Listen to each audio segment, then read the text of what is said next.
Hey, good afternoon, everybody. Good afternoon to all our 12th Monarchs out there in Monarch Nation. Good afternoon to Harry Minion, who just arrived. It's good to have everybody here today, coming off a much needed bye. Harry's in the building right here.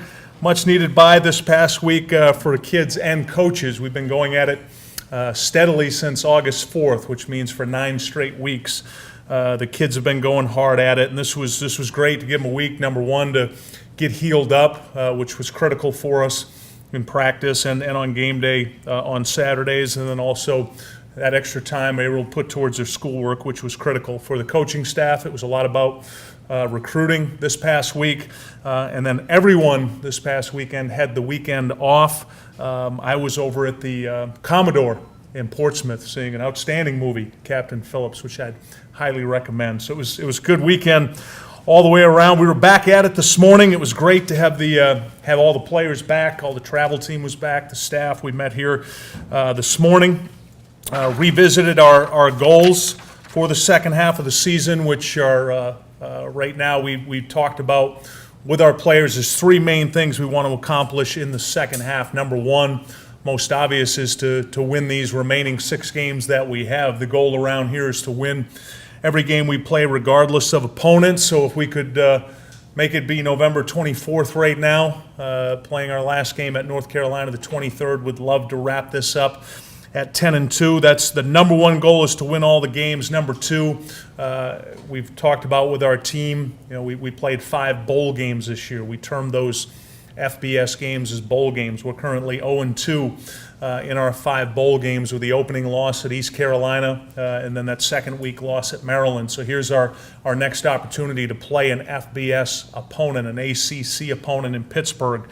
And we've got 3 of those games left. We've got Pittsburgh, we've got Idaho, we've got North Carolina, all 3 on the road, all 3 FBS opponents. So we want to be successful in those games. And then the third thing is just to keep the trajectory going up. I feel like we're an improved football team from that first play of the season down at East Carolina. I feel like we're on a good trajectory right now. We're getting better in all phases of what we're doing as a team right now. Just the little things like our presentation, what we're doing on campus, what we're doing on the field. I feel like we're making improvement as a team, and we want to keep making those improvements. When we get to that last play at North Carolina, I want to feel like we're a better football team. So we talked about that this morning. Kids went out on the field. We had a good workout, a lot of it conditioning, running, and then just some fundamental football skill work, and then introduced Pittsburgh in different phases of what we're doing, whether it be special teams, defense, or offense. In terms of the injury update, Taylor Heinecke participated this morning, had a good workout. He ran hard. A lot of what we did this morning was conditioning work. He felt good after that. He's feeling much better. David Bourne, successful scope on both of his knees. Big David was here this morning on his crutches to be around the guys, which was great to have him here. Still anticipate that we'll have him back, hopefully, by the Idaho game, based on what Dr. Schaefer, our team physician who performed the surgery, is telling us. So I'm hopeful we'll have David for the last 3 games. Nate Barnes, Terrell Reed, who both missed last week's game at Liberty, or home against Liberty, who had been 2 of our starters, starting defensive end, starting defensive tackle. Hopeful we'll have both of those guys. If all goes well, they're expected to be back in the lineup at Pittsburgh. And this was really a great week for our entire team to get healthier. When you look at kind of the grind of the season, and for a football player, that goes all the way back to August 4th. That's not just the football games, it's preseason. For 9 straight weeks, these guys have been going at it pretty hard, and I feel like that was great for us. That will have been to tomorrow morning's practice. That'll be the first time in 10 days they'll have pads on, that they'll have their helmets, their shoulder pads. So going all the way back to Liberty last week to tomorrow's practice, and that's critical to get guys healed up, because we've got a 6-game stretch coming up here where we need to be healthy. Speaking of this week's opponent in Pittsburgh, I feel like this is the best team that we've played this year. I say that because of all 3 phases: their special teams, their defense, their offense. I feel like they're a more complete football team than East Carolina. I feel like they're a more complete team than Maryland. So it's going to take a major effort on our part in all three phases to have success. They're bigger than we are. Their offensive line across the board averages 320. Where our defensive line averages 270, so we're giving up on average 50 pounds on that side in the trenches. They're faster than we are as a team, which they should be. This is an established Big East team that's transitioning to the ACC, a team that's had success at this level in a lot of areas, and they have a more impressive resume than we do. When you look at the two programs right now, where we're transitioning from and where they're transitioning from and to. So we're going to have to do some great things in all three phases to be able to have success in this game. When I look at their numbers, interestingly enough, they average right now about 29 points a game. They allow about 29 points a game.